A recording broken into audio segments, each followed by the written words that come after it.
এক ডালে বসে অ আ, আরেক ডালে ক খ, পাতায় পাতায় মা বাবা ভাই বোন, কেঠো শরীরে রবীন্দ্র নজরুল, শিকড়ে যে তার ২১-এর লাল রক্তে মাটি মশগুল।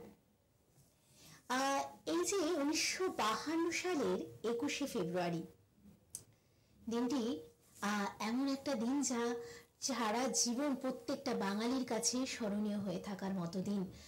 জানি আমাদের প্রতিবেশী দেশ বাংলাদেশ, তখন সেই সময়কার কথা বলছি যখন সালটা ১৯৫২, এই সময় তাদের যেহেতু তখন তারা পাকিস্তানের মধ্যে পড়ছে, অর্থাৎ পূর্ব পাকিস্তান এবং পশ্চিম পাকিস্তান, মানে আমাদের ভারতবর্ষ থেকে বিচ্ছিন্ন হয়ে আরেকটি দেশের কথা আমরা জানলাম, যেখানে পূর্ব পাকিস্তান পশ্চিম পাকিস্তান বলে দুটো অংশ ছিল। এবং এই পশ্চিম পাকিস্তান কিন্তু পূর্ব পাকিস্তান অর্থাৎ বাংলাদেশ, যেটা আমরা পরবর্তী সময়ে জেনেছি, তাদের উপর প্রভাব বিস্তার করছিল।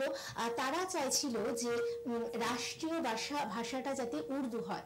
কিন্তু আপনি নিজেই একবার ভেবে দেখুন যে হঠাৎ করে কেউ যদি এসে আপনাকে বলে আপনি স্বপ্ন দেখবেন না, আর যদি স্বপ্নটা দেখেন তাহলে ঠিক তার মতো করে দেখুন যেটা উনি দেখতে বলছেন।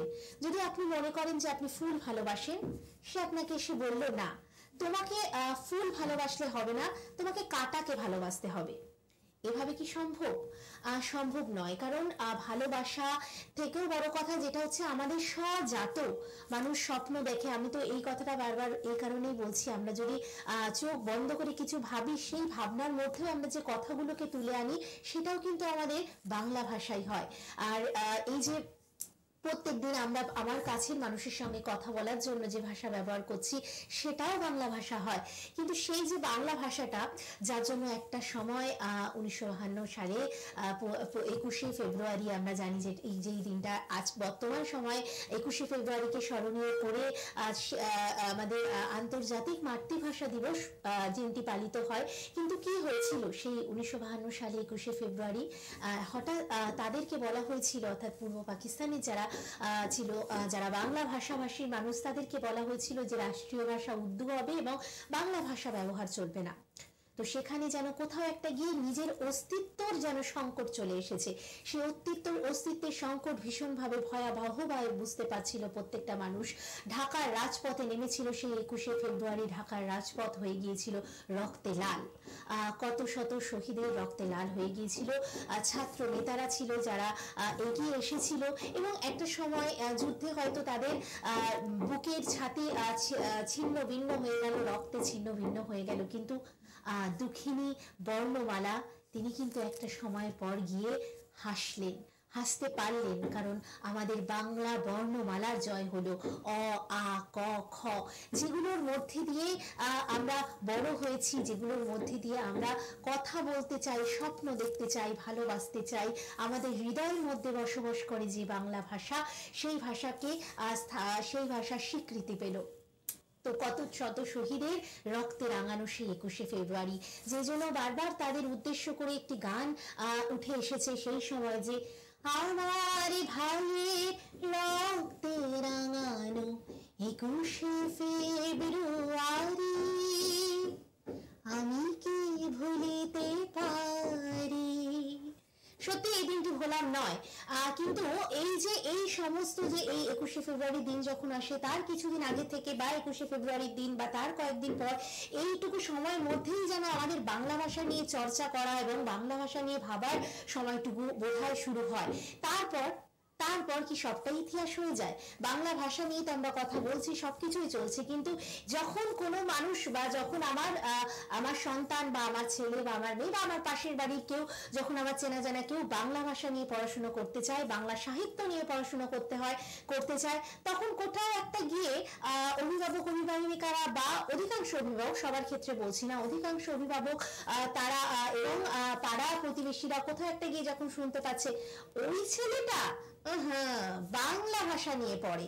ধুর ধুর, বাংলা ভাষা, ওটাতে কোনো ফিউচার আছে নাকি, ওটাতে কোনো ভবিষ্যৎ আছে, ওটা নিয়ে কি করবে? বাংলা ভাষা নিয়ে ওটা তো ইচ্ছা করে, মন গড়া কাহিনী লিখতে ইচ্ছা করে, তাই এই ভাষা নিয়ে পড়া। কিন্তু সাহিত্যেরও যে একটা জ্ঞান আছে, ভাষারও যে একটা চর্চা হয়, ভাষার যে অসম ভান্ডার আর শব্দের যে অসম ভান্ডার, সেই সম্পর্কিত বিষয় নিয়ে বোধহয় আমরা আজও অনেকটাই অজ্ঞ রয়েছি। আমাদের বাংলা ভাষার কত শত ভান্ডার রয়েছে, সেগুলোকে আমরা জানার চেষ্টা কতই বা করি। আর সেটা বোধহয় খুব সহজেই জানা যায়, খুব সহজেই বোঝা যায় যদি আমরা হাতে তুলে নিই বইকে যদি আমরা বন্ধু বানাতে পারি, বাংলা বইকে, বাংলা সাহিত্যকে যদি আমরা বন্ধু বানাতে পারি, তাহলে এক সময় তো ছিলই আমাদের যে বই, আমরা যখন পড়াশোনা করতাম, যে এই যে বই বন্ধু কেন্দ্রিক যে একটা পড়াশোনা ছিল, আর সেই জিনিসটা কোথাও তো অবলুপ্তি ঘটেছে। এখন অনেকটাই আমরা ইন্টারনেট, অর্থাৎ অনেকটাই আমরা ফেসবুক, অন্যান্য যেটা সোশ্যাল নেটওয়ার্কিং মাধ্যমের মধ্যে চলে আসছি, সেইখানে গিয়ে কোথাও একটা বই পড়ার ভাবনাটা কোথাও একটা গিয়ে সরে যাচ্ছে। আর সেখানে যেটা হয় অধিকাংশ ক্ষেত্রে, আমরা সেখানেও অনেক ক্ষেত্রে বাংলা ভাষা নিয়ে লেখালেখি পড়ছি, কিন্তু সঠিক বাংলা ভাষা, শুদ্ধ বাংলা ভাষা লেখা, শুদ্ধ বাংলা ভাষা পড়া, সেটারও ভীষণভাবে প্রয়োজন। কোথাও যেমন অনেক ক্ষেত্রে আমরা অনেককে উচ্চারণ করতে দেখি, সে কিন্তু বাঙালি, কিন্তু উচ্চারণ করছে একটা অদ্ভুত ভাবে, একটা উচ্চারণ করছে, কোথাও একটা হিন্দি বা ইংলিশের টোন মিশিয়ে সে উচ্চারণ করছে। কিন্তু সেটা কেন? সে তো বাংলার আবহাওয়াতেই বড় হয়েছে, তার চারিপাশে বাংলাই রয়েছে, তারপরেও তার মধ্যে এই এরকম ভাবটা কি করে আসে, এরকমটা কিভাবে আসছে? তার হয়তো একটাই কারণ, সে কোথাও একটা গিয়ে মনে করছে এইভাবে কথা বললে আমাকে সুন্দর লাগবে, এইভাবে কথা বললে বাংলা ভাষাটা তো ঠিক সেইভাবে বলতে গেলে ভালো লাগে না, বাংলা ভাষাটা একটু কোথাও একটা সেকেলে ভাষা, অনেকের ক্ষেত্রেই এরকম ধারণা রয়েছে।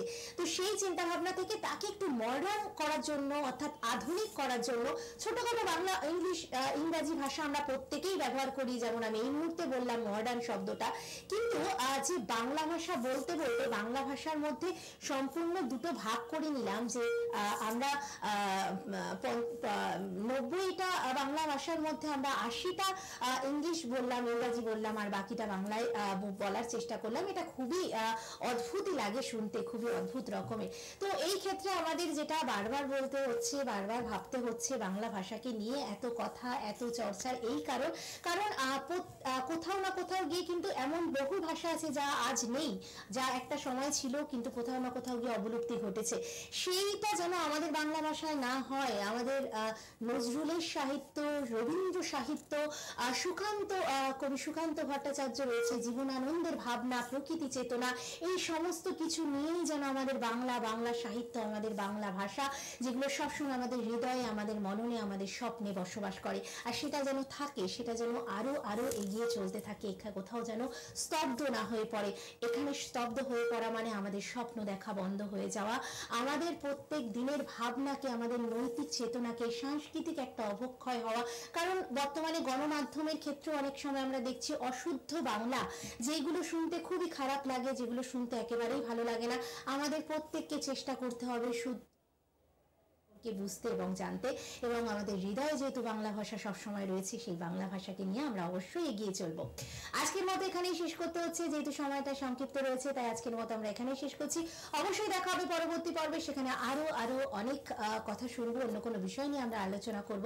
আজকের মতো এখানেই শেষ করছি। সকলে ভালো থাকুন, সুস্থ থাকুন, দেখতে থাকুন পূর্ণিমা টিভি। নমস্কার।